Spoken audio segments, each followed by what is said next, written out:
नहमदुहु व नुसल्ली अला रसूलिहिल करीम। अम्मा बाद फ़अऊज़ु बिल्लाहि मिनश शैतानिर रजीम। बिस्मिल्लाहिर रहमानिर रहीम।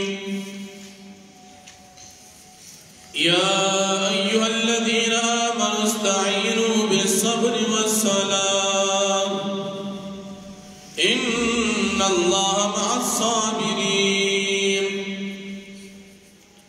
वला तक़ूलू लिमन युक़तलु फ़ी सबीलिल्लाहि अम्वात बल अहयाउन वलाकिन ला तशऊरून। सदक़ल्लाहुल अज़ीम। सूरह बक़रा द्विम पारा योसल 53 नंबर आयत दी। दे रुको द मक्की रुको सरा रबत ओ मुनासबत दादी कि बमक्की रुको की मोमिनानो ता द यहूदियानो काफिरानो द तरफ न तकालीफ जिक्र शु। बस पदे रुको की मोमिनानो ता पर तकालीफ बांधी द सबर तरगीब और दावत जिक्र की। अल्लाह रब्बुल आलमीन फरमाई तासु मोमिनान ज़माना इमदाद तो हुआड़ी पर सबर और पमान ज़बान। कुरान करीम की द सबर लफ्ज़ तकरीबन 5 और या ज़ाया रागले दी। अल्लाह पाक बार बार फरमाई कि तासु सबर हासिल कई द सबर नकार वाखली। सबर वेलिशी हब्सुन नफ्सी अलामा तकरहो या हब्सुन नफ्सी अम्मा तश्तही। बलजान बंदवल पागसिल बांधी चिदा नफ्सी बदगणी या बलजान बंदवल दागसिजना चिदा नफ्सी खगणी। सबर द्रे अक़साम दी। यो सबर अलत्वाअत्ति पताबिदारे दा अल्लाह पाक और नबी करीम सल्लल्लाहु अलैहि वसल्लम पताबिदारे बांधी बलजान बंदवल ये तवई सबर अलत्वाअत। वेंदी सबर अनिल मासियत द गुनाह नखबलजान बंदवल चिदा नफ्स वाड़ी। लेकिन मुसलमान दी नजान बन की दी तवई सबर अनिल मासियत और दरिंदी सबर अनिल मुसीबत। ये इंसान बांधी यो तकलीफ यो हादिसा रागला बागी बांधी मुसलमान सबर मुकी दे तवई सबर अनिल मुसीबत। नबी करीम सल्लल्लाहु अलैहि वसल्लम फरमाई सबर के उनके बा अल्लाह पाक भी हिसाब जन्नत दाखिल। बल कुरान करीम के अल्लाह पाक फरमाई युवफ़्फ़स्साबिरून। अल्लाह पाक बा पूरा पूरा बदले वर गई चाचे सबर पागीता बगैर हिसाब बेहिसाब बा अल्लाह पाक दे सबर के उनको तबदले वर। तफसीर इब्न अबी हातिम यह हदीस मुबारक जिक्र करी कल जब क़यामत तोरस अल्लाह पाक बदे सबर के उनको तौबे चितास जन्नत तब हिसाब अलाश अल्तबरदीन दा फरिश्ती तपोसु की चरत ज़ईदी वही मुंग जन्नत तजु तासर हिसाब छवी दी न मुंग सर हिसाब न दी छवी बगैर दे हिसाब न तासु संग जन्नत तजु। सबर के उनके बहुत हुए चमन में बेहिसाब यू बेहिसाब मुंग जन्नत तजु जके चमन पर दुनिया के साबिरीन दे तब जन्नत दरवाजा खिलास अकरीशी और बेहिसाब बदा सबर के उनकी जन्नत दाखिल। دا نبی کریم صلی اللہ علیہ وسلم ارشاد مبارک بل په دنیا کې مسلمان باندې چې کله تکالیف راځي نو د مسلمان په دې تکلیف کې هم پیدا وي نبی کریم صلی الله علیه وسلم فرمایي کله الله پاک دې یو مسلمان بنده د پاره یو مرتبه مقرر کړي چې دا مسلمان بنده به مرتبه ته رسیږي لیکن دی په خپل عمل باندې هغه مرتبه ته نشي رسیدي نو الله جل شانه په د باندې یو مصیبت راولي امتحان پر راولي تکلیف پر راولي د په جسم کې یا د په مال کې یا د په اولاد کې او دی باغی باندې صبر کې دی هغه مرتبه ته ورسیږي تکلیف په وجه الله پاک دلته درجه بیا ورکړي بل نبی کریم صلی اللہ علیہ وسلم فرمائی کہ اللہ جل شانہ یو مسلمان بندتا کل دا خیر ارادہ کی پا دنیا کی بدبانی تکلیف راولی نو دی پاک تکلیف بانی صبر کی اللہ پاک دتا پا آخرت کی خیر بدلی ہوئی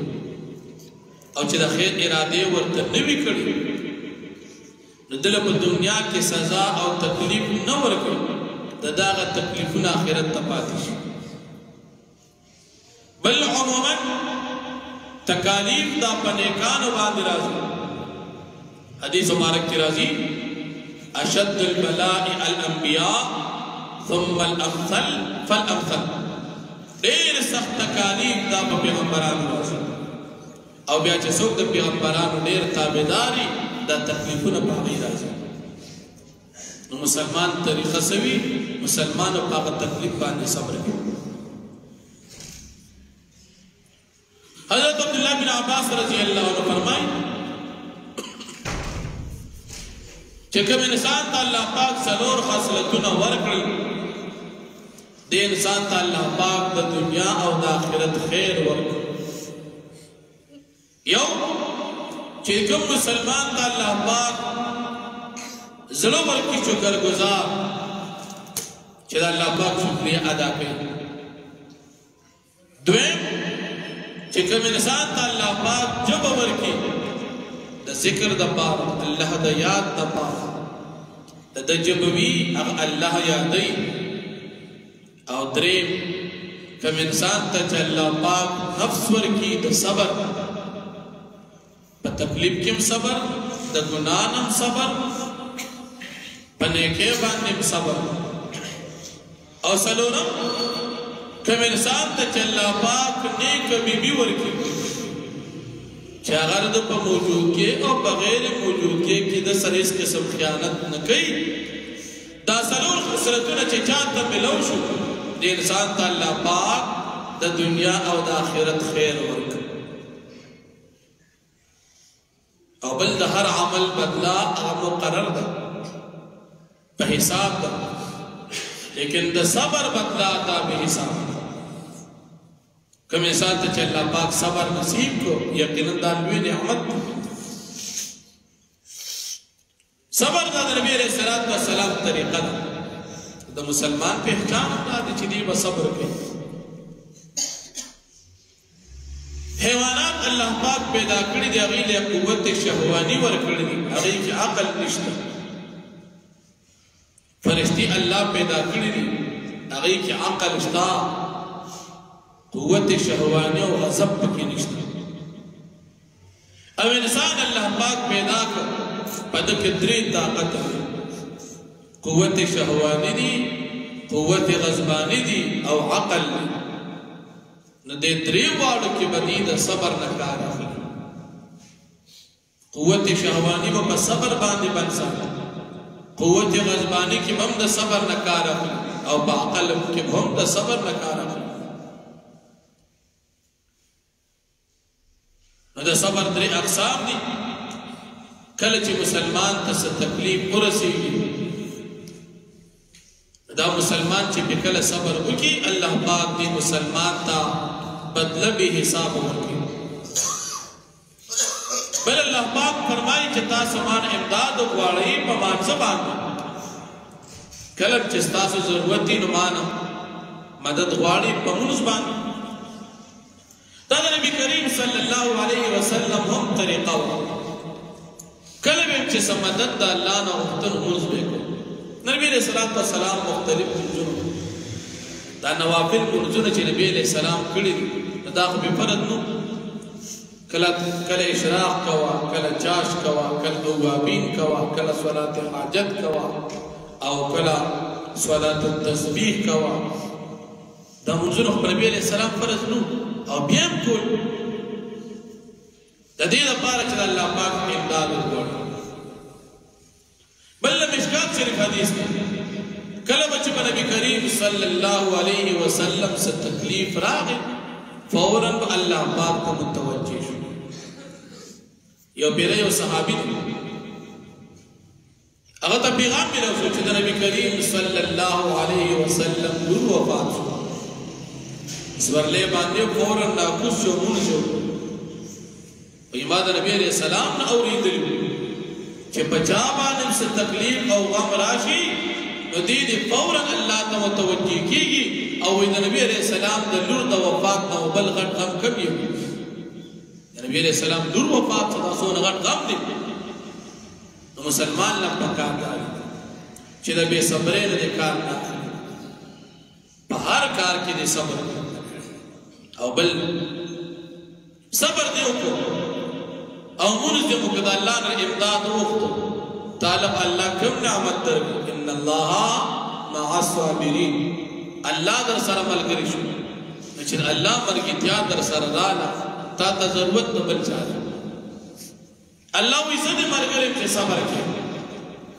لیکن افسوس نن مسلمانانو کې صبر نشته موږ مسلمانان سکی د دین په امور کې هیڅ قسم صبر نه کوي لکه مثال موږ مسلمانان چې کله جمعه ته راشو او وګورو چې په ګړې کې ټیم پوره شو نو بیا صبر نه کوو کله په شادي حال کې ډوډۍ ته انتظار کوو نو په ګڼو صبر کوو الته دنیا دا او دلته دنیا یا جمعه ته چې راشو او د جمعه امام یو 2 منټه زیات نه زیات مثال لیټ یو منټ لیټ موږ صبر نه کوو و چې کله بل جمع کولو دپاره لاړ شو او بینک مخې ته په قطار کې ولاړ نو بیا صبر کوو ځکه دا دنیا هغه دنیا ده او دا دین یا د جنازې مونځ د ټیم پوره شو استاد وی 14 منټه به صبر وکړو خلک منزل راځي نو په دغه ځای کې موږ صبر نه کوو وایي خو وختي دې راتلل که نه اعلان وشو وختي دې راغلي دا خلک عادت داسې دي ډېر نه ځان نه رارسوي خبرې وکړو خو که کله یو ځای کې موږ ته په یوټیلیټي سټور کې سودا میلاویږي بیا صبر کوو ګوره په یوټیلیټي سټور کې په قطار کې تکلیف نشته ځکه چې هلته دنیا رزق ګټو لسل روپۍ پیدا ګټو خو که د الله په کور کې په مزیدار قالین باندې مزیدار رڼا ته ګرم ناست دی یخنۍ موسم کې د ګرمۍ په موسم کې د یخ پکې لاندې ناست دی نو دلته صبر نه کوي دا زموږ د مسلمانانو یو سپېره عادت دی او دا بعضې سړی داسې کمزوري طبیعت څه هلکه د الله بنده که یو منټ په جومات کې کېناست نو ثواب دې ډېر شو نقصان دې نشته ته د جمع نه 15 منټه مخکې راغلې تا ډېر ثواب وشو ته د الله په کور کې ناست څه عام ځای نه دی ګورې او مثال ته د جمع ته فکس ځان دې راورسو نو ستا ثواب کم وشو ځکه چې دا بل سړي ګټه تا نه ډېره شو یا مثال امام یو منټ لیټ شو یو 2 منټه لیټ شو نو ستا ثواب ډېر شو نبی کریم صلی الله علیه وسلم فرمایي کوم مسلمان چې مانځل راشي او مونځ وکړو او بل مانځه ته د انتظار کوي څومره وخت چې دی د مانځه په انتظار کې دی دا ټول وخت د ده په مانځه کې حسابېږي چې ته جومات ته راغلې او ته په انتظار د مانځه کې ناست یې نو ستا خو ثوابونو سلسله شروع ده نو خفه ولې خفه خو د هغه سړی شي چې هغه جومات ته نه راځي خفه خو د هغه سړی شي چې مونږ ته نه راځي هغه سړی دې خفه شي ته خو خوشحاله شي چې خدای پاک خپل عبادت خانې ته راوستي او د جمع په انتظار کې ان الله مع الصابرین الله وایي چې د صبر کوونکو سره صبر به کوو بعضې کسان بې صبرۍ نه کار اخلي خو دې ځان له خپل مونځ خرابوي دا بعضې ملګري داسې چې کله د جمع ټیم برابر شي خبرې کوي چې د جمع ټیم برابر شو ته خبرې کې او ته راغلې مانځلې نو په ځای د دې چې ته ثواب وګټې تا د ثواب په ځای ځان سره ګناه یو ته خو راغلې وې چې جومات کې به زه ثواب ګټم او تا په جومات کې ګناه وګټله لاړې تاوان دې وکړو ګټه دې ونه کړه او بیا عجیبه ده موږ په ثوابونو کې صبر نه کوو او په ګناه کې صبر کوو ثواب کې صبر نه کوو په ګناه کې بیا صبر کوو هلکه د واده زمونږ ډوډۍ د 10 بجې تاسو به ځان نه رسوئ هلته ښه مزېدار خردجات دوست یو خوټ هزار شروع وي هلکه ډوډۍ 10 نیمه ګنټه لیټ شو څنګه 3000 ته ناست بیا دا وایي چې دا هلکه تا خو ما ته فکس 10 بجې یادې کړې وې دا خو ګړی په 10 باندې شته نو ورسره وړه که نه بده خبره ده بیا څه وایي اوس به خلک څه وایي بده خبره ده ګوره د خدای په کور کې چې کوم خدای خفه کېږي هغه تا ته بده نه ښکاري اول ته چې ګناه ته ناست دی 1000 اوري او دغه فضول اوازونه د ګانو په جانو د وخت څخه راځي او د ډوډۍ په انتظار 15 منټه نه لیټ کېږي او 2 منټه نه هغه کم از کم نیمه ګنټه لیټ کېږي یا که مثال جنازې ته لاړې نو جنازه کې به څومره لیټوالی راشي خو زیات نه زیات یو 15 منټه به لیټ شي جمع کې به څومره لیټوالی راشي خو یو 15 منټه به نو ګوره د خدای په کور کې د مړي په جنازه کې په 15 منټه ټیم باندې تنګېږي د بل په انتظار په بیک کې خپل نمبر ته انتظار په یوټیلیټي سٹور کې انتظار په پردي واده کې انتظار په پردي خیرات کې انتظار څومره انتظار هغه ډېر انتظار موږ ته نه ښکاري او د خدای د کور هغه انتظار موږ ته ښکاري حالانکه صبر د خدای په کور کې په دین کې بهتر هلته کې تا صبر ونه کړو او پردي واده ډوډۍ لیټ وه بس را روان شه څه ګناه خو نشته ګناه خو نشته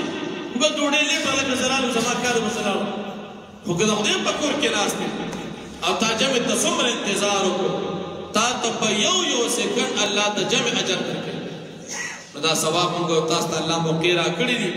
کم از کم په دیني امور کې په ځان کې صبر پیدا کړو نو الله جل شانه فرمایي یا ایها الذین آمنوا استعینوا اے مومنانو تاسو امداد وغواړئ بالصبر په صبر باندې وصلات او په مانځ باندې ان الله مع الصابرین بیشک الله پاک د صبر کوونکو سره دی الله د صبر کوونکو ملګری دی نو که ته جمع ته صبر کې د الله ملګری دی